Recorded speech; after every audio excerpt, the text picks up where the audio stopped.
Welcome to Refresh Friday. Dude, this is going to be exciting today.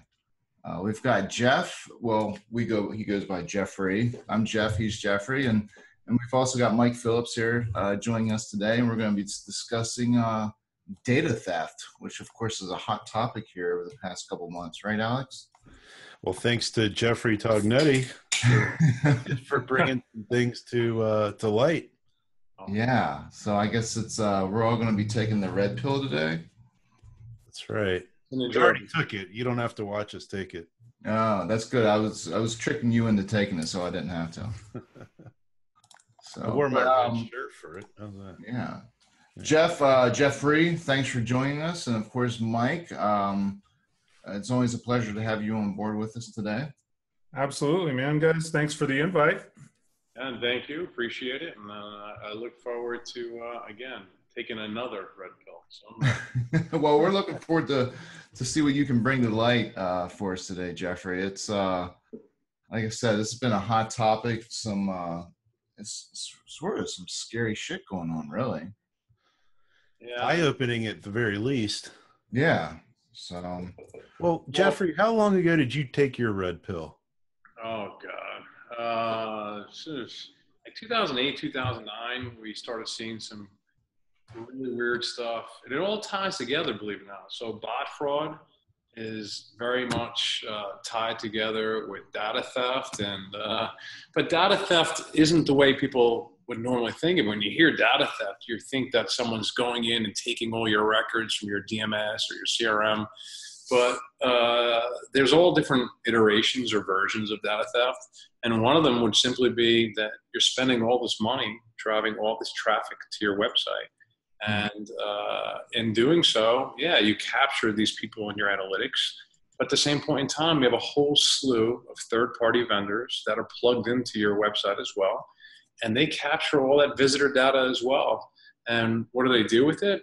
A lot of them sell it out the back door on these ad exchanges or these quote-unquote data exchanges so that ad firms and others can target against those very same people that you spent all this money driving to your website. Yeah, I bet most dealerships don't even think about that. You know, I think we were talking about this a couple of weeks ago, Alex. We were trying to guesstimate on how many plugins does your average dealership website have, and I think we were at like somewhere around 7 to 8. Well, it's funny you say that. Since we had that episode, we had Erica on from Dealer Authority. We've had Jim Ziegler on last week, and we sort of had like a who could one up the other on who's seen the most plugins. So Erica had she claimed she saw 49 on one dealer's site. Jim was saying 79 on another. That's right. Yeah, I'm sure that wasn't so much plugins as it was more scripts probably. So yeah. You probably start looking at different scripts. There probably is in the upwards of 50, 60, 70. Well, here's the thing, like from my perspective, because I am in the dealership and it's one of those things that we watch. I think 7 or 8 is a low number. Yeah. I really do. I think, I mean, because like our website, if you're truly tracking everything, and you're looking at it, even like your chat plugin is going to be there. Your Facebook pixel is going to count. I mean, and that's stuff that you may want, maybe, but it's, I think you're going to have more than 7 or 8. I think we track ours pretty closely, and I think I've got a dozen on mine, but they all serve a purpose. I think what happens, and Jeffrey, you could probably jump in on this. What happens, I think, with a lot of dealers, and this is just my perspective, is you sign up with somebody, you get the stuff installed, it has a purpose for the time, and then when you move on, either one, you didn't read the contract that you're executing with the vendor, and they're setting up and sharing that information with another vendor that's installing something else on your website and so forth. And then what happens over time, you're with somebody for a year or 2 years, a website vendor or whatever it is. And quite frankly, people forget about it at a dealership level. So is it, the right thing to do would be for the vendor to say, hey, by the way, we've still got this there, or shut it off. But they don't do that. It turns into the inadvertent lead bucket like the days of old. Hey, great news. We got a lead. They're in market. How do we know they're in market? Because they were just on this other guy's website. Yeah. Well, there's like 3 or 4 issues that you just touched on. One of them being, legacy scripts that are running in your site. And when you say that there's like 7 or 8 as an average, and then I hear as high as 79, that's just by what you see. In Google Tag Managers, you can't see what's running in a tag manager. And then you also can't see if someone has a piggyback script on top of that script. So what happens is you have all these different third parties collecting all your visitor data from your website. Now, a lot of people don't even understand what visitor data is, but a quick little thumbnail of visitor data is it's an ID that can be targeted, whether it's something known as an MAID, which is a mobile ad ID. And there's other components. You, of course, can capture IP. Now, sometimes IP has value. Most times it doesn't. If IP is residential, sure, it has value. If it's cell phone or commercial, a lot less value.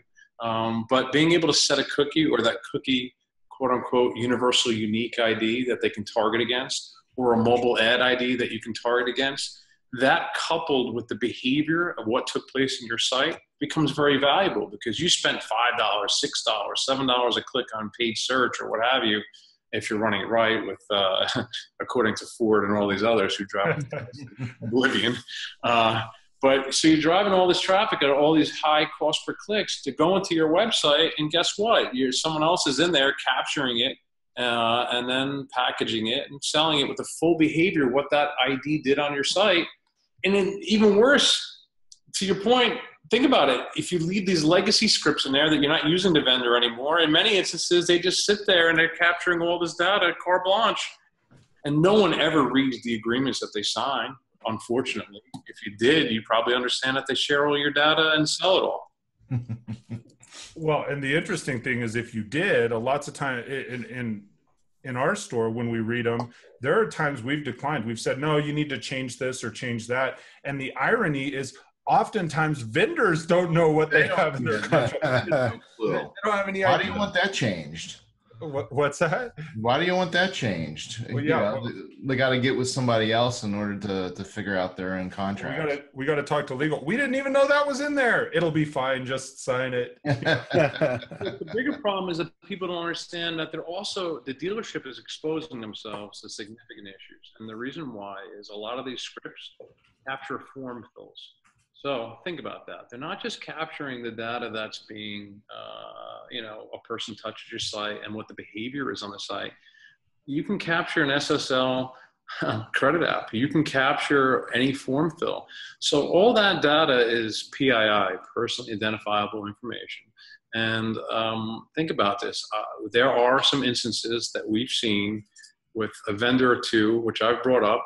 I mean, I'm happy to say who they are, but say it, man. Bring it to the show. I'd rather put forward the facts first, and then But we've seen in recent times one particular vendor, or couple actually, they're installing their scripts in the dealership site, and at the end of the month, they're giving a dealership a list of all the names and email addresses and the behavior associated, and saying to the dealer that this is what they provided. And the dealer's like, wow, you provided these people? That's fantastic, because this person bought, and I saw this lead, and I saw this lead. The dealer doesn't seem to realize that the script that was placed in their site is capturing all that information in real time. They're putting it in a little spreadsheet or however they're packaging it, and then they're giving it back to the dealer at the end of the month. Meanwhile, they didn't do anything. What it was their script was capturing all this data, and they're making it seem as though they drove those visitors and those people who submit, and the dealership has no clue. They're like, well, how else would he have this information? Well, he has it because he has a script in your site capturing it all in real time, and then he's regurgitating it to you as if he's your savior. But meanwhile, it was all the money that you spent with X, Y, and Z that drove those leads to begin with. It's pretty bad. How much are they charging that dealer? I mean, I know of one service that's an $8,000 a month service and has some pretty heavy dealers, including a large national group who they have a nice UI, not even really a nice UI, but they have a UI and it's completely fabricated 8 weeks till Tuesday. And that's exactly, and we caught them with one of our clients. We put in information into a CRM, into the DMS as well, a record set. And that record set and inputted the lead for all the above. And it wasn't real. And we segregated out the script onto a page that no other traffic was hitting. And somehow, some way, our honeypot, as we call it, came back as a potential sale for this client. And we're like, okay, that's funny, because the only people who had it was the following. And then we started to dissect it, and that was the end. We saw it on Scala, and we started looking for it. Wow, it sure makes the old days of Cobalt taking credit for map views as leads look like good practice. Mm-hmm. To say the least. Rick Belkin jumped in. He wants to know if there's any good examples of some digital privacy agreements that dealerships could use to protect themselves. Is there anything? Does anyone have anything out there? Is there a website or such that maybe has a template that they provide? I mean, we have and I've forwarded to you guys in the past, and I'm willing to put it out there. My only apprehension is that it will become like a benchmark standard, and I guess that's a good thing, but we kind of like to have our own little edge, I guess you could say, and give our clients what it is. But we have our own. The bigger thing is this. Hey, Jeffrey, could somebody reach out to you directly? Yeah, sure. Absolutely. I mean, I have no problem in the quote unquote direct message equals you get this back. Sure. 100%. And insurance. What's probably the best way for somebody to catch you directly? Jeff@dealerx.com. Pretty simple. That's easy. On a side note, I'd like to see that, because I think that's a really good question. I mean, it's something even from our side, and we for my dealership, we feel that we're fairly digitally savvy and are tracking, what we feel like we know and so forth. My response to that would be one of the first things, and I know it's really grassroots rather than like digital privacy agreements and all the other stuff. Just read the stuff you're signing. Yeah, I know that may seem silly. We say, oh yeah, well, but like you said at the onset, Jeffrey, lots of times people don't know what they're signing. They don't know what they're signing because whoever it is, a vendor, a website provider, lead providers, all these different people, they just come in and they tell you what they either think you want to hear or what they believe it to be. Just slow down and read it. If you read that stuff first, I think that's the first layer. I'd be really to what Jeffrey's talking about. You've got a great point. What are some phrases or words that should jump off the page that we should be looking for when we read these agreements? The word match is something that jumps off the page. Whenever they say that they'll be using your data to help match against other vendors, so on and so forth, like match is a very key word, I guess you could say. I mean, that's actually a great point too, Alex. I mean, I think that would be easy enough for us to post all the keywords that you should look for and what they translate to. So this word that seems innocuous really means the following. It's completely different than what you think it means. Here's what it means. And as I was just saying a second ago, one of the things that we did is not only do we have a privacy agreement, a pixel agreement, what the pixel does, what we do with your data is your data. We boil it all down top to bottom. But we also add every one of our clients as additionally insured for up to $1 million per incident. So God forbid, if we can't stop something from happening or any of the above, you're insured and we add you to our policy. Our agreements, unfortunately, they started out as one page. And now they're like 40 pages, which is terrible. But it's not 40 pages of gobbledygook. It's just simply disclosures. Here's what we do with the data. Here's where it's going. Here's your insurance policy. Here's all the events around it. And in this day and age, unfortunately, to protect us and the end user client, we had no choice but to get somewhat complex, but boil it down into plain spoken English at least. So that's long, but 40 pages is an exaggeration. But it's long, but it's plain spoken English for sure. And here's one of when you're asking about what are the keywords, I think match is a strong one. For me, when I'm looking at anything, access. The word access and access what?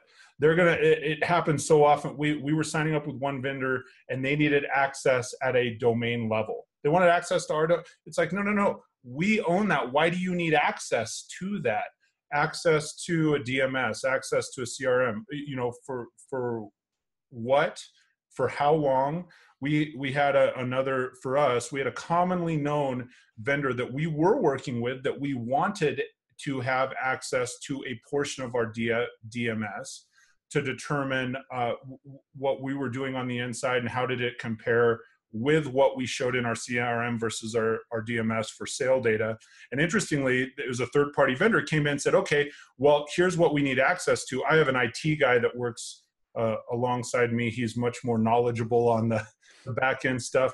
And the first thing they requested access to 100% of our DMS data. And we're like, well, if we're matching sale for sale, why do you need our parts inventory data? If you're matching sale for sale, why do you need our service RO history? Because they're going to take that, in my opinion, maybe I'm wrong, this vendor will remain nameless because it could be an honest and innocent mistake. They're going to take that and they're going to match it with other stuff and sell it to other people. And it's like, you don't need access to that piece. So you have to be careful which pieces you're giving access to, I think. That's a common thing. There's a lot of people asking for requests to broad sets of files that they have no use for, right? But they, in the use case that they're telling you, meaning, all right, I'm going to ask for all the following. And that's another thing that this one vendor that we saw before, they were asking for was full DMS access across the board. And what they were doing is they had clients in the same area, multiple clients in the same area, and they were simply matching the records. Say, okay, is this person in this person's DMS? If not, then we're going to email this person from this person's DMS saying, here's the offers for this client, which is right down the road. So that was like their way of quote unquote conquesting. They had access to all the record. And the funny thing is, think about this if you're a dealer, right? I don't know if you guys remember when Sports Authority went out, right? When Sports Authority went out of business, Quite familiar. Their email list for $20 million in bankruptcy court, just for their email list. So imagine your primary customer list, the most important thing that you have, you're just freely giving to anyone without a full description of what they're going to do with that data. It's insane. Right. And how many years ago did Sports Authority go out? Like 3 or 4 years ago. 3 or 4 years ago. We watched the Sports Authority field go out, so I'm quite familiar here in Denver, Colorado, right? So yeah, that's a great point. And people don't, I mean, and there's even bigger problems. The bigger problems is that even like there's so many people, and I'll probably get lots of hate mail over this. I mean, you rely on Google Analytics. Google Analytics is completely and utterly worthless. People don't realize that. It's great if it's used as a piggyback platform, but Google Analytics as a standalone, it doesn't give you IP, it doesn't give you any way. I mean, granted, I went through this on the threads. It does not pass the user IP to you. So why is that important? Because there's lots of these people who run these email campaigns for you, this conquest email, and they'll run it off a proxy server, right? So that proxy server has an IP range or a series of IPs. And you'll be able to detect when someone's defrauding you because you'll see tons of traffic all coming from the same IP ranges. But you know what? Google Analytics doesn't give you that, so there's no way that you know. So you think the campaign's a success.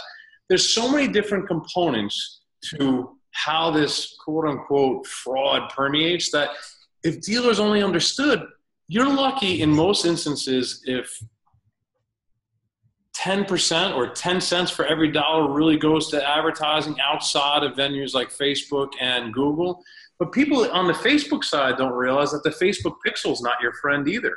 If people understood how Facebook's pixel works, that's a whole other part to this. Like, for example, if someone touches your website and you have the Facebook pixel on, and Facebook had served an ad to them anytime within 30, 45, 90, whatever, they're charging you even if that person never clicked on the ad. So think about this. This person came in from Google or came in through organic search. Facebook had served an ad to them at some point in the past 90 days. If they came to your site, Facebook charges you for that click, even though they didn't generate the click. And they do that because that pixel placement lets them know, oh, here you go. This person's on the site right now. And guess what, Facebook? We served this person an ad at 3:23 on Thursday. They didn't click on it. They didn't act on it. But you know what? We're part of that attribution funnel, and we're going to charge the end customer for it. So there's so many different components to how people or how their money is being siphoned off. It's really hard to keep up on. I mean, it's really, really hard to keep up on. Yeah, how does someone track all this? Or how, I mean, is there any way to say, you know, like I'm still trying to wrap my head around the value behind some of these data elements to some of these companies. Billions. It's billion. Think about this. You have all these companies. You have IHS Market, right? You have Oracle, who bought Blue Kai, and they spent $400 million on Blue Kai. Everyone talks about, I have an agreement with LiveRamp. I mean, LiveRamp's all great and swell. Kind of old news for the most part now. I mean, but you have all these third parties, and what are they doing? A lot of them, like, let's just talk about the spin car thing, right? Well, that's where I was trying to go. Thanks, Jeffrey. He baited you on it. So they come out and they say that, oh, we removed that.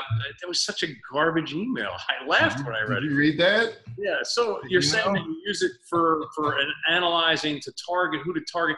But meanwhile, they're using Criteo. They're reselling Criteo. So they don't need to do anything. So Criteo is doing all the work. Criteo's Pixel is doing all the work top to bottom on the retargeting. And the capabilities of what they say that they do, they don't do, but that's fine. I'll leave that for later on. But there's no reason to have an Exalate Pixel fire as a subscript, meaning fire in the initial script, the spin car script, and then they hit it in their own script. It loaded, it got stuck, it showed itself, and that was the end of the story. So the only reason why you have that agreement is because you're selling off all the visitor data, which, just to give you an idea of what it's worth, because that was a question, is it's, you know, you can get, there's deals that you can put out there, 20, 25,000, 50,000 a month, depending on what your volume is. And if you're really savvy, you could sell to multiple exchanges. You can say to one person, here's all the Ford sites within this area. Or, like, I don't think anyone understands. I'm going to boil it down again to what it is. Whenever you hear the phrase in-market shoppers, which everyone talks about now, that is essentially that someone's browsing behavior was captured and indicates that they were in market for whatever their vehicle make and model was. So in-market Ford SUVs. Well, that means that that person was captured looking at in-market Ford SUVs. The question is, where were they captured? In most instances, a lot of these people were captured on tier 3 dealership websites. End of story. So think about that. All these segments are being sold. The real people like the Oracles and all the above of the world, which who knows where they get the data from or don't. I'm not making any, I'm not casting any suspicion or any of the above. But how is a sausage made? Well, a lot of these people have these scripts running in these dealership websites. They capture it. And at the end of the day, they sell to ad firms and all the above. The only saving grace is that they're so greedy. I'm not saying specifically who, but these data brokers are so greedy. You know what they do? They say, okay, if this person's in the market for a Ford Explorer, they must also be in the market for a Toyota Highlander. They must also be in the market for a VW Tiguan, or they must, and they take all these other people that are captured and they cram it into the same segment. Why? Because you pay on a per impression basis.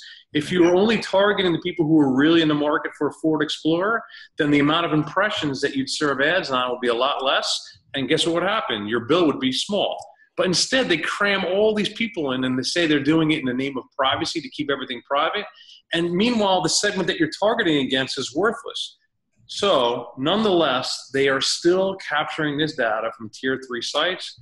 And those who really know how to segment out who's who and what's what and target against it. I mean, that's what we do on scale. And what might the value of all the in-market Ford shoppers in, say, Mike's marketplace look like? The value of the whole marketplace? Let's just say, yeah, I'm just trying to figure out what. Jeffrey can answer that question. I couldn't even figure that out, but I know what happens is for anybody when they come in at a dealership level, the minute, often, not the minute, but often when somebody comes in and says, hey, we've got all these in-market shoppers, right? At a dealer level, people get excited about in-market shoppers. They're in the market? Holy cow. The one question people don't ask is, how do you know? Just how do you know, right? How do you know that they're in? And I mean, you expanded on that. So you're saying, what's the value of all the quote unquote in-market shoppers? I mean, I'm in an area with 600,000 people. And so, on a per lead basis, if someone's trying to come in and saying, and we have it happen all the time. I get phone calls every single day saying, hey, listen, I've got extra in-market shoppers in your area. I got an extra 100 in-market shoppers, and they want to charge $30, $35, $40 a lead. So per dealer at $3,000, per sign up, I couldn't even put a number on it. Jeffrey, you do all the research. You've got all these statistics. What's the number in my area? 600,000 people in Colorado Springs. What's the dollar value? And then George on the sidebar has a good point I want to bring up in a second, but jump in on that. One thing that you're missing in that equation is the lifetime value of that customer versus the cost of acquisition, right? So sure. Acquisition, if you could piggyback off someone else's spends and buy their spends at a fraction, yeah, I mean, see, there's only a finite amount of quote unquote in-market people for a specific vehicle who have been driven down the funnel, meaning they're not considering a Highlander versus a pilot at this point, right? So they're already down to the fact that they want a pilot. So that particular person, lower funnel, has a much higher value than someone who is still up in the air. But then here's a bigger problem. A lot of the people that are in your database as a hypothetical might be repeat buyers over and over and over again. So there's all different uses of this data. So some uses of this data could be, all right, I need to know if anyone who's in my database is potentially defecting to somewhere else. Like, all right, so now they're starting to browse and they've looked at the following competitive dealers. That's some of the use of the data, that some of the things we do with the data. And then some of the other components of it isn't just that. So obviously the lifetime value on the service side is, okay, so not only that, you know, is this person that is in my database I'm spending all this money marketing to, you know, maybe I shouldn't be spending all the money to this particular series of people because, you know, they don't service at my dealership. They've never responded to any of my service offers and never responded. So there's all different use cases for the data. So it's hard to quantify. If we're looking at it from specifically a sales piece, sales has two factors for me. It's lifetime value of the customer and how many people are truly in market or are truly going to buy that particular vehicle within that market. But then there's 80 other different variables that have significant dollar assignments to it that you can use that data for on a regular basis. So if I'm a vendor, maybe even a website vendor, and I've got 1,000 dealers on my product,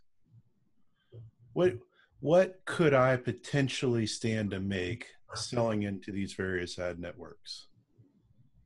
Well, here's the bigger problem. Yes. Okay. So let me answer your question first. It all depends on who you're dealing with. You can strike multiple deals with multiple people. I mean, you can make hundreds of thousands of dollars a month if you go out and you strike all the right deals. The bigger problem that I kind of saw in this whole thread, how do I say, expanding, in particular with Dealer Inspire and such, is that I don't think that certain people understood that there are other parties who are integrated as key components into their platform that are doing this. So, for example, the old Dadium Pixel. I mean, Eric Brown, I talk to Eric on a regular basis. I talk to a whole bunch of these guys. And I don't think people understood what the bottom line is. They disclosed it, like I said before, so there's nothing wrong with it. You sign off on it as a dealer. But a lot of these people in their platforms have this little feature that tells you, I'm going to tell you who's shopping on your dealership, on your competitor's website, or who might be serving. Mm-hmm. Well, let me tell you, that feature is exactly the feature that's siphoning off all your data at the same point in time. So yeah, you're paying for that component, and there's an equity mining tool that uses that right now. And there is a few website platforms that utilize that now. Mm-hmm. But little do they know that that particular product that's being offered by a particular company is being used as a quote-unquote Trojan horse to say, yeah, we'll give you this. We'll tell you what's going on all these other sites. But they're also selling in-market segments that are comprised of all the visitors to each of those sites. It's cool. It's just a tangled web of lies. One of the things, and George asked a little bit ago on the side, and so if I'm backtracking, but I think this is a good question because he said finding trackers with Ghostery.com or builtwith.com is a first step, which Ghostery I first heard from Jim Ziegler, says advice on how to remove more cryptic trackers. And he says, hey, how do you get this stuff out of there? Because maybe you found it and it's there, but how do you get rid of it? Because it is rampant at the website level. And I think, again, my perspective, I think one of the things, either find somebody that is really trusted, that understands how to read that data, that understands how to read the coding and so forth. To me, my perspective, I don't think it's that hard. I mean, but I'm in dealership doing that stuff. Like that's what I'm doing on a daily basis, is I'm looking at the stuff, what's running on our website, what are we, you know, and especially as the topic becomes hotter, like there is a frontline awareness for myself as well. And like Jeffrey, when you were talking about earlier, you know, Google Analytics, to me, at a dealership level, there is still some value in Google Analytics paired with, yeah. And I think you said that, which I think is right on the money. People can't put all their eggs in the analytics basket anymore. They used to, you know, but as things have become more and more complex, you have more and more pieces being installed under the guise of something else. I agree with you. I don't think that can be a standalone anymore. But to answer George's question, because I thought it was a good one, he says, well, how do you remove this archaic HTML? Well, have a really good relationship with your website vendor, because they know where to look for the stuff. It's realistic. What's that? It's not HTML. It's all JavaScript. So, well, yeah, he's saying HTML, but let me just clarify. Yeah. It's important that everyone knows that the things that you're looking for are all JavaScript, right? Correct. So, further. So the bigger problem that no one realizes, that the vast majority of this is because the manufacturer puts these tags in your site or asks for these tags to be in your site. So in many instances, you're kind of trapped unless you really want to start removing those scripts, unless you call into your website provider and you say, listen, I need the following scripts removed. And, right. And then if you ever looked at some of those scripts, like there's a whole bunch of them that you can go and read their privacy policies. And when you do, you'll start to see that they're selling it all off on scale. I mean, they have their own privacy policies where they clearly disclose what they're doing. They're the anti-privacy policy. Exactly. The privacy policy is there is no privacy. Yeah. Hey, the privacy policy is we own it and we're going to do whatever we want with it. It's the anti-privacy policy. Your people no longer have privacy. It was like going back similarly to the whole big Facebook scandal when they were going through, you know, the congressional hearings and stuff. It's like, hey, people said we could do it. What do you want? I mean, and on the Facebook side, it's a perfect example. You know why? Because it's a 50-page agreement that no one ever reads. No. And the truth is, I don't fault Facebook for doing what they're doing. I'll tell you why. Everyone uses their platform. The way that they monetize, what is the value of free? It's nothing, right? But meanwhile, we all want something for free. And then what do you expect when someone wants to earn money, or how are they going to earn money? Facebook earns their money off selling all the information that they compile about you and allowing people to target against it. That's just the bottom line. And if you don't want people to do that, or if you're afraid of what they're going to see, then don't post the things that you're posting. I mean, no one has to see what you made for breakfast, or no one needs to see, like, it's insanity. It's just gone so far. So, oh well, I mean, there's no such thing as privacy. Well, there's the other issue of, as a dealer, I'm paying a vendor to provide a service. And at the same time, because I didn't read the contract all the way through, they're selling that off and not sharing any of those profits with me. They're not cutting me a deal on my bill. So. But you didn't do your homework. Here's the problem. Everyone wants everything for nothing, right? So if I'm a dealer, don't you think that it's time to, quote unquote, invest in your people, right? Because at the end of the day, how do you expect to keep up with any vendor or anything if you don't know anything that's going on? I was just having this conversation with Joe Pistel that there are so many vendors outside the automotive vertical that are so far advanced to what is currently being offered in the automotive vertical. It's time that people start opening their eyes. What you see, like, for example, SpinCar, you know what they're doing? All they're doing is selling Critio's platform. That's all that they're doing for retargeting. They said that if they looked at the engine, we're going to retarget them in the engine. If they looked at the window roll downer, any of these things, they looked at the window roll downer? Did you say window roll downer? Oh, this is how we know you're a data guy, Jeffrey. My point is that they're using someone else's tech, which is no great shakes. It's, I guess, but people in automotive think it's all whiz bang and all new. They haven't gone outside of their quote unquote comfort zone. They haven't done any of their due diligence. They don't have once you get past the base set of skills, if you're going to make such a huge investment, we're talking hundreds of thousands a year in spending digitally, in groups, millions upon millions. Don't you think that there should be some investment in the people that you have safeguarding that spend, that trove of cash that's being used to spend. I just don't understand it. Well, that's what we're trying to do here, right? We're trying to educate people that they should be looking at this stuff, and here's how. Yeah, get somebody in the store that understands it. Get someone on the front line in the store that understands. Pay him, Mike, you got to pay him. The problem is the mentality of stores. I want to take as much as I can without paying the least amount of money for the most part. Not all.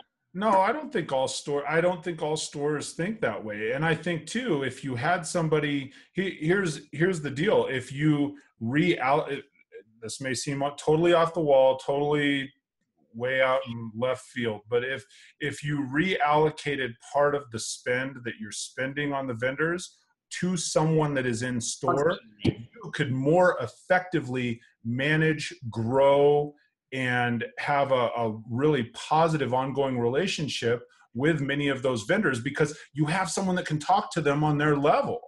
If you reallocate it. How many people know the tech, Mike? For example, that's even a bigger problem, right? So how do you, as a dealer principal or a GM or what have you, vet who should be hired to be the safekeeper of those ad dollars? That's also a super difficult task, right? How do you understand what is going? There's so many of these quote unquote experts, I guess you could call it, and I listen to it and my head just implodes. And the only reason we only know what we know is because we put the time, energy, and effort into it over the course of God knows how many years to learn as much as we could. But all this is new to everybody. So how do you as a GM know, unless you put some time and effort into trying to understand what you should or need to understand moving forward? I mean, well, you can, a good start might be to work with an attorney. And we used to laugh because there was an attorney in our marketplace years ago who actually had an office in the showroom.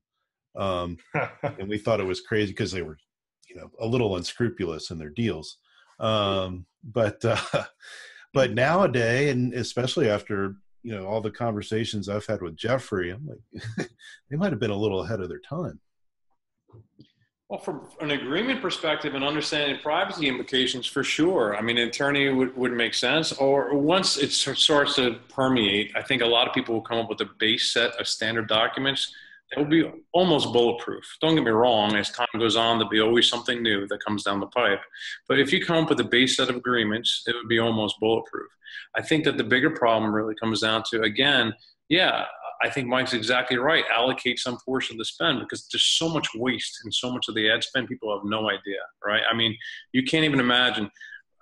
There's waste in all different forms, from, the whole argument of should I buy my name as a keyword versus, all sorts of things that if you put time and energy into focusing on, you'd come up with a practice or policy and you'd adhere to that and you'd save yourself some funds. But to Mike's point again, so you reinvest that money into a particular person or maybe into a series of people for a larger group.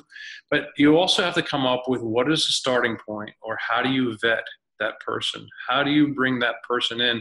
Because there's lots of self-proclaimed experts, but they need to have some expertise outside of the automotive vertical and not just with automotive vendors per se. Because a lot of the automotive vendors simply regurgitate and sell all the same stuff over and over again. My retargeting is better than your retargeting. Most people don't even understand how retargeting works. Why not?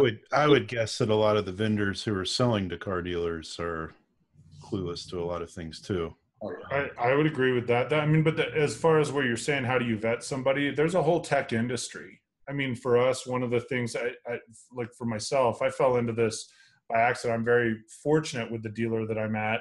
And over time, because I have that techie brain, that geek brain that understands some of it, he has invested in me to send me 2 trainings, 2 seminars, 2 other places to be able to adequately handle that digital spend and the advertising within our dealership. But there's a whole industry out there that if you take multiple vendors, and we still do, because now certainly, TV or newspaper, they all have a digital piece too also, right? That have people that understand that stuff. If you have trusted vendors that you are working with, invite them in to help you interview somebody to bring in-house. Have 2, 3, 4 different people. And again, this is just grassroots stuff for what we do, but invite them in. Hey, send your digital marketing guy from the newspaper, send your digital marketing guy from this place, send, if you have a rep and a vendor that you have a good relationship with, invite them in for an afternoon, have 10 people lined up from the tech industry, and hey, here we're going to interview these people, and then start training them on, the automotive piece and the digital piece, because there are thousands, probably hundreds of thousands of tech kids that are coming out of school that know something about it, that if you invested the time and energy in them, you can groom them for what is going to work for your store. And the reality is, what we're doing in our store may not work for somebody else. Our digital footprint and our traditional advertising footprint and those things that we do here, I could come on and say, well, hey, Alex, Jeffrey, here's what we do. And so this is the best thing for every dealer, and that's what they should do. It starts somewhere, but the reality is you're going to have to find what are those pieces, what are the KPIs, the trackable pieces, all of these different things that work for you within your store. And you're going to have to groom and train somebody, and then you're going to have to pay to retain them. I agree with you, Jeffrey. You're going to have to pay to retain that person or those people. But I think you could start at a floor level, or find somebody that is already a trusted advocate in your organization that does have a geek brain that you can groom and get in there. Even if you don't, I don't, and I worked with thousands of people during my career at Checkered Flag, and I don't recall ever working with somebody who was going to jump deep into this, aside from maybe the CFO and somebody in the IT department, but that was different time, different story. But there's a lot of people on Dealer Refresh, for instance, who would be happy to volunteer or help out in some way, shape, or form. There's a number of them commenting on Facebook right now, like Steve Stawning and George Ninny, and I'm sure even Drew Ament, who's got quite a few things to say today. He always does. Who would be happy to, if you started a thread on the forums or something, we'd all jump in and try to help you work through something. Alex, to that point, what I said to you and Jeff the other day is, I think that there should be someone should challenge the vendors per se. I mean, there should be, I understand that these conferences as such are all based on vendor participation. So that's why they're also, nice and all the above. But why not, come up with like a round table of people who understand, and let's just ask some pointed questions. And I always tell people, you don't have to take my word for anything. I'll just show it to you. So that's the thing. Show it to me. That's just it. Like, at the end of the day, come up with a round table of people who have a real understanding. I mean, I don't know, maybe I'm being a jerk there, but there's a lot of people who pretend to have an understanding, so it's tough. But not just in the automotive vertical, because there's a lot of better tech, I would say, outside the automotive vertical than there is inside it, for sure. I mean, people talking about onboarding now like it's new, and it's like ancient. There's so much stuff that's so old that's I just don't even understand. Like Facebook, target people on, it's just laughable. I mean, all this stuff has been going on for God knows how long, and we're waking up into it in the automotive vertical. We think it's new and novel. I mean, there's people still fighting over AdWords and how we're winning an innovative reward about how we run our AdWords. That's all. That award's given to you by Google because you're spending money with them. This going on right now. I'm laughing over. I can go on and on with the insanity, the incestuous insanity in the automotive. Stop the insanity. Yeah. So you were offering to help us put together a conference, right, Jeffrey? Listen, let's come up with a fireside chat. And it's not a nice one. It's a brutal one. Dealer Refresh style? It's going to be thrown into the fire. This is how here's the following questions we have for this vendor, the following questions we have for that vendor. And, and the good thing is maybe they won't be able to answer everything, which is fine. Just say, I don't know this, or we could do a better job here. And at the end of the day, that would be a lot more informative than people's PR. And how can anyone ever tell a dealership that if you sign up for my product, you're going to sell more cars? It's impossible, because think about it. For all you know, the general sales manager has a problem with the used car manager. Maybe this guy hit his beer money quota for the month as a salesperson, or maybe, there's X amount of money on this, or maybe your lease portfolio in a heavy lease market was light this month, so people coming off. There's 8 billion different variables. So for any one vendor to come in and say, I guarantee you a 10x return, a 5x return, it's just all comical. The whole thing that a vendor should be able to do is come in and make things far more efficient.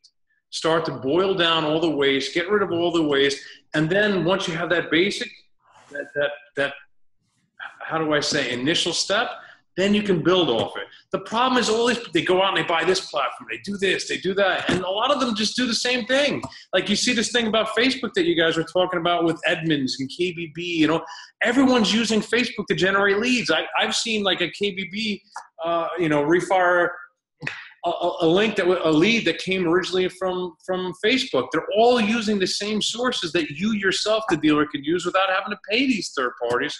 But there's no base framework in place. So why not come up with something where you ask the vendors, what are your, and come up with a guideline. I mean, you know, anyway. Jeffrey has the best rants. He wins the rants today. I love it, man. Here's the struggle. He is fired up, man. If you come up with that set of questions, and from a dealer perspective, you come up with that set of questions, most of the people that are on the ground communicating with dealers are not going to be able to answer the questions that you're asking them. But you're spending hundreds of thousands of dollars a year with them. I'm just telling you, they're not going to be, they're going to, because, and we've had that happen before with some very large vendors where, I started asking this question probably in 2010 or 2012. There was a vendor that we were working with, and I wanted to know how someone else was getting our customer information. And how did I know? Because at my level, like you did, I submitted a lead, and then all of a sudden I got a call from a Denver dealer. I'm like, oh, I've never been there. And so what happens is I started really pressing our rep and saying, well, who else are you connected to? Because they, in the name of, you know, building their brand and such, and making themselves more relevant, they're saying, hey, no, we're redistributing your inventory feed to all these other places for free, right? And in doing that, I said, okay, well, can you give me a list? And literally, I never got a list of where else it was being distributed. So we said, okay, we're done. Mike, that's the point. Is what I'm saying to you is going to be the rise of the sales engineer. So if you're selling a product or what have you, then you should know your product backwards, forwards. Same with you when you sell a car or what have you. Know your product backwards, forwards. So it's going to be the rise of the sales engineer. No longer are these attractive people who have relationships going to go to these dealerships, hopefully. I mean, obviously I'm in La La Land, right? Going to go to the dealership and consummate whatever their relation is. You know, here's tickets, here's dinner, here's this, here's that, where I look nice and hire me and keep me around. The rise of people who understand their product. And you give me something, like, I'd much rather deal with someone. Well, but Jeffrey, you're hitting in an area that's like, all right, I'm a salesperson at a Ford store, and now you're asking me to know how the engine block was forged. Not necessarily. I don't think he's asking that. Okay. Ford and the Chevy, you know, between an F-150 and a Silverado. That's what I'd like to know if I go to a Ford dealership. Be a product expert on your F-150 and tell me the comparison between that and the Silverado or its peers or a Ram truck. So yeah, to me, that is, don't get me going on how car sales should be. I mean, I'm crazy. You know, I mean, but to be a product expert, sure, I think that's a good thing. And I think that should come out. It shouldn't be just because I'm the biggest means that I'm the best. They're selling the same solutions to everybody. What's the value in giving everybody the same thing? Nothing. Hey, I saw a question come up because Rick Buffkin asked, and I think this is a good question too. It is a good one. You know which one I'm going to ask. He says, on the flip side of the coin, when is data sharing a good thing? When's it okay? And my opinion, I'm going to answer the question that Rick asked. In my opinion, I don't think it is. I think if the customer asks for it, like the end user asks for it, outside of that, I don't think it is. I don't know, Jeffrey? Is a necessity because first party data rules the world, right? So I would say to you that data sharing with defined scope makes perfect sense. So if you're taking, all right, I want to go after all the people who all right, I'm going to onboard my DMS. These are all the people who bought Corollas. Here's all the people who bought Camrys. And you know what? Their first service is on this date. I want to make sure I put a display ad in front of them. I'm going to hit them with an email, a direct mail piece on such and such a date. Or you know what? I'm also watching these people, their browsing behavior. They've defected to a Jiffy Lube or this or that, or they lived too far. I'm going to take them out. So there are a number of instances, if it is clearly defined, the scope of what you're using data for, it is most certainly advantageous for you, the dealer. I think, like I said, though, what you're saying, I think that's at a consumer level. Like a consumer would opt in and say, yeah, I'd be interested to continue with that or whatnot. Otherwise, I think, and I get what you're saying, right? The top level, like there's benefits to it. But I also, and I 100% agree with what you're saying, Jeffrey, that there has to be clearly defined, very clearly defined. And I don't think you need 10 pages to define it. I think if it's something that benefits the consumer, benefits the dealer, everybody's in agreement with it, then it's okay. Outside of that, I think all the underhanded smoke and mirrors and, well, we've got all this legalese to be able to have the loophole around and still fit within the government guidelines. That's where I think it becomes just. I mean, I understand, but I'll say this to you. It's unfortunate this day and age that if you don't have the proper quote unquote legalese, then you're just leaving yourself open to someone who wants to come and like, think about what happened with AudioEye and their websites, right? You had lawyers contacting dealership websites because the blind could not read their dealership, and they had lawyers forming class action suits to say, all right, well, you know what? A blind person can't read what's on your site. I'm going to sue you. So that is a perfect example of why legalese exists at this point in time. Like, and so I get it. And don't get me wrong, I can't stand it. But disclosures, the real issue is not the fact that there's legalese. The legalese should be in plain spoken English so that anyone could understand it. So right away, write all that you want, provided that anyone could understand it, is really, I think, where you and I would have a meeting. Yeah, I agree with that. Mike, what if, I was thinking through Rick's question a little bit more, and what if, who's your DMS company, by the way? Our DMS is DealerTrack. Okay, so what if DealerTrack came to you and said, hey, you're spending, let's just say $2,000 a month with us. And they said, look, we're gonna share or sell off some of your data, and we're going to share the profits from that with you. We anticipate that you won't have a bill after we do this, or your bill will be $100 or something like that. Would that be something you'd consider? Have you ever met Cox Automotive? Yeah. Do you know who you're talking to right now? Yeah, I know that was I get it. That's the, yes. Yes. I can't even come up with. I understand. You can't even come up with the question. But for us, knowing our dealer and how we operate, would we take that deal? Let's make a deal. No. What you're saying, though, Alex, is the future of people as a whole. So people are all doing this whole opt-in. I'm going to give you my information.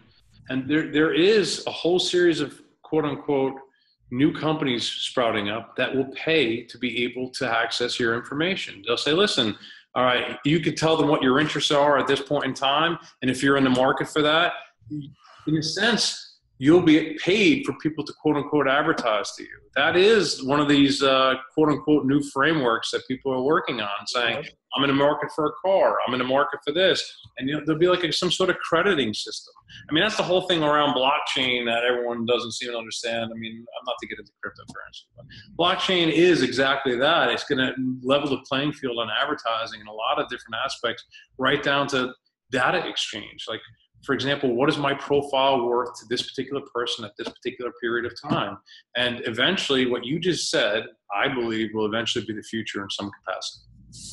I could see that. Like I said, you're asking to answer Alex's question for where we operate right now on the ground. No, we just wouldn't do it. I don't know that there's a benefit. I see where you're coming from, Jeffrey, and I do see it on the back end, because there's things that I personally, not at a dealer level, but I personally am involved with online, and you see it happen all the time. Like, what's the cost to do this, or what's the benefit, what's the charge that you as an individual, as an influencer, should do to do this? So As an influence, Mike, to your point, think about that though. Would you potentially say, listen, Cox, or here's my DMS records where all people bought a car. You know what? Maybe you want to pair off something to an insurance agency or to local insurance companies that are not competing businesses to you, that you can get paid to offset your bill. In theory and in practice, you may, or someone may consider, you know what, an insurance business isn't really going to hurt my business, and maybe you consider that. I mean, things like it's that. It's not about whether it's going to hurt your business directly or not, but sorry, I'm old school. Is it the right thing to do? Did the customer agree to it? Is it? I mean, I think that's a slippery slope. Agreed. However, that is exactly where all this is going. Meaning, even where Facebook and all others, the reason why everyone's mad at them because they're not saying it. What I'm following. I agree with your point. That's a slippery slope. But I'm also piggybacking on what Alex just said, saying that it is going to become a consumer opt-in where there are going to say, listen, here's what I'm interested in. And then Cox can come to you and say, listen, all the people that opted in for the following, would you mind if we gave you X amount of dollars as a hypothetical for us to be able to sell this information off to the following 3 insurers based on these people opt-in to reduce your bill? I don't see a problem if there is opt-in and all the above, and you would be able to bring your bill down. That is the quote-unquote the way things will be in the future for sure. Yeah, if you sit back and say that maybe Dealer Refresh touches 1 to 3% of the automotive space that we play in, right? How many other dealers, the other 97%, let's say, wouldn't go for a deal like that? Not thinking as deeply as you are, Mike. You're asking me the question? You're asking Jeffrey the question? Or I'm asking you the question, Mike. Yeah. How many dealers do I think would play into that? Yeah. I think probably you're saying of the percentage that you touch, or of just a global dealer body, dealerships. I think 90%. No, of the global. I think 90% would take it without ever looking back. Yeah. 90%'s not looking at their contracts right now.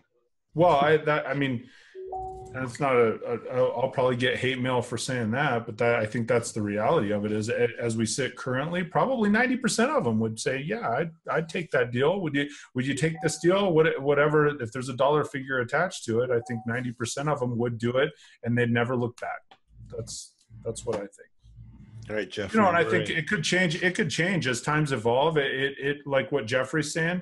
I think over time that may change as things become more clearly defined, and as customers become more comfortable with it, as they become conditioned, as people become conditioned. You're exactly right. As time goes on, it's going to become more prevalent. People can become more conditioned to it, and it's become a norm. Once it becomes a norm, then that's that. It will be fine.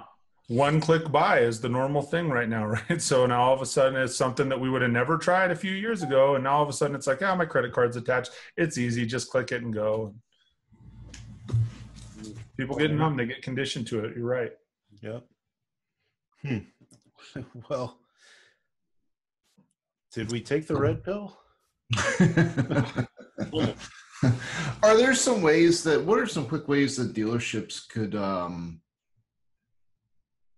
maybe go in there and look at their code and find out exactly who they're sharing with? Or is there anything, Jeffrey, that a dealership could just sort of use to do a quick audit? I mean, as everyone had talked about with Ghostery, I mean, Ghostery is all fine and swell, but I'll just say this. In using Ghostery, if you did cut and paste each of the providers that you saw load and then go to their privacy page and just simply look for the keyword set that we had talked of earlier, whether it be match or what have you.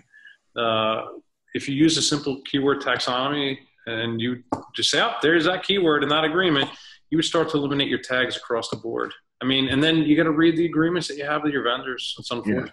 That's what you have to do. And the two big words were match and access.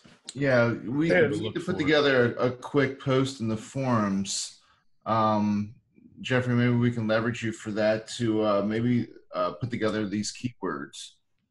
Yeah, sure. Have a post of the different keywords, and then voyage back to Rick's request, some type of template out there that maybe we can point towards, and for any type of privacy disclosures. Just as a thought, and I picked this up, and this is something we do, but there were people talking about it, and to give a quick plug to Jim's battle plan from a few weeks ago, one of the things that I did pick up, and the terminology of it, is one of the speakers had said, hey, what you should do is make your vendors reapply each year. And when you make the vendors reapply each year, actually reread the contract, see what's in there, renegotiate your contract. I mean, you're doing it anyway. Oftentimes what happens, I think, with a lot of these is you get in, you lock in that contract, you want to stay where you're at and so forth.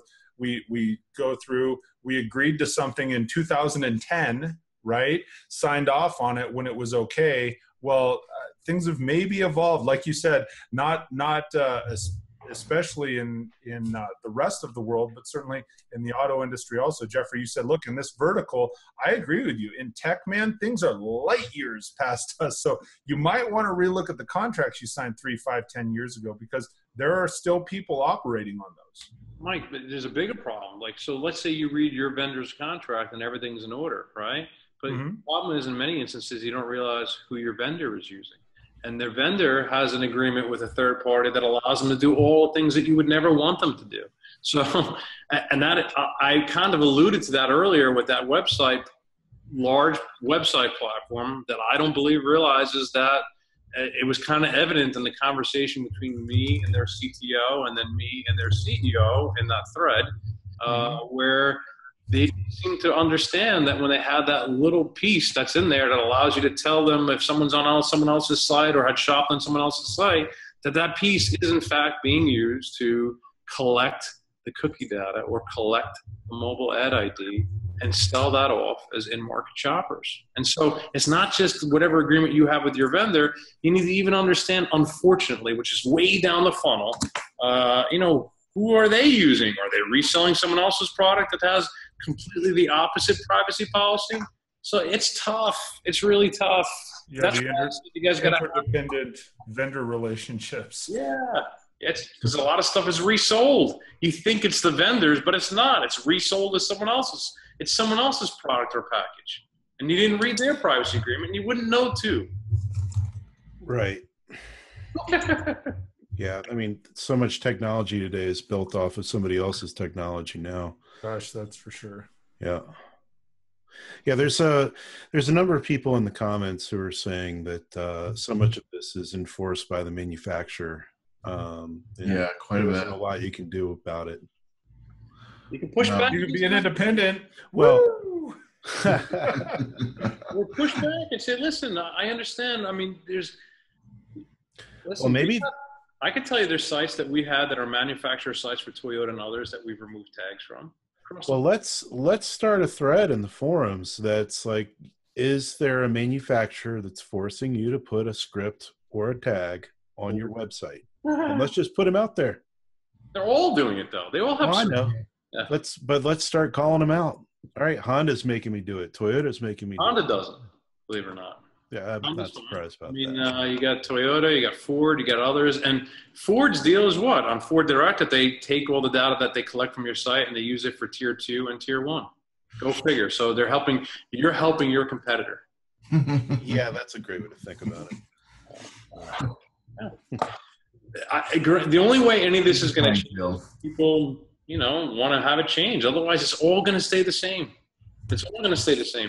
And another thing is you cannot have all the vendors be the same to everybody. Like we're kind of corny, but we have a thing that says we choose sides. And what does it mean? Ultimately, if we work for you, we're not going to work for your competitor in brand right down the street, because what's the point of us working for you as a hypothetical? When you sell the same thing to everybody, it really has no value. You mean like true. SEO anyway. We are up at past the 2 o'clock, and there's I'm gonna do my best to try and slice some of this up into some small pieces people can digest from time. Have fun with that, Alex. Yeah. Well, definitely. Let's bring it to an end. 2 o'clock. I think there's so much information, so many topics, and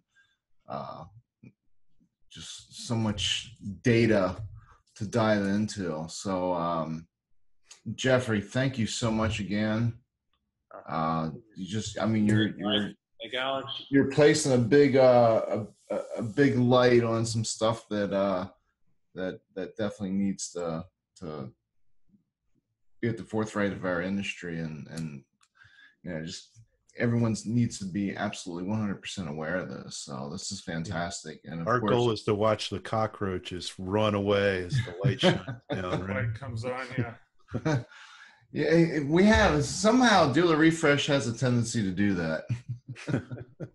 No doubt about it. So. That thread was a pretty solid thread. I happen to enjoy it. So awesome. And then Mike, of course, we always appreciate your time jumping on with us. It's great, fantastic. Absolutely, man. Anytime. Thank you guys so much for having me. It's really good to meet Jeffrey, man. I like how fired up he gets about stuff. And, a little bit of passion comes through, doesn't it? Hey, I'll be sending you a DM, man. I'll be sending you a DM or calling you. Can you flash his number on the screen for everybody else? Yeah. Now, Mike, you also run a podcast, so take this opportunity. Please plug your podcast, what you've got going on, your dates, times. Sure. How that'd be great. Yeah, I do. Could, I actually do 2 podcasts, if I may. Okay. One of them that I do every morning at 6:15 a.m. Mountain. It's called Morning Verses with Mike. I get up, I share a single Bible verse, and start off people's days positively. It's like 3 to 5 minutes, just a quick shot in the arm, and then getting up that early would be a positive note. Well, hey man, you can get a lot done. You get a lot done, and talk about shining some light. That's something that I enjoy doing. And then my leadership podcast I do is titled The Front. And Sundays I normally will do a recorded podcast of The Front. It's all about leading from the front, being in front, staying out front, continuing to grow so you can be on the forefront. And I do that, and I post it just throughout the day on Sundays. I don't strap myself down to a time there, but I post it on my YouTube channel and others.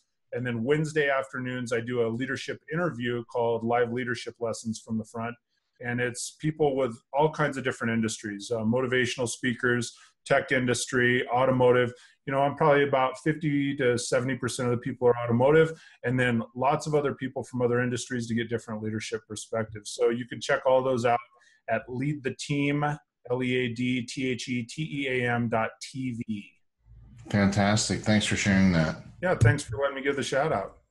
Of course. Yeah, man. All right. Well, we'll be here next Friday, same time. Refresh Friday. See you guys. Talk soon. Thank you very much. Thanks, everyone. Bye. Thanks, guys. Good show.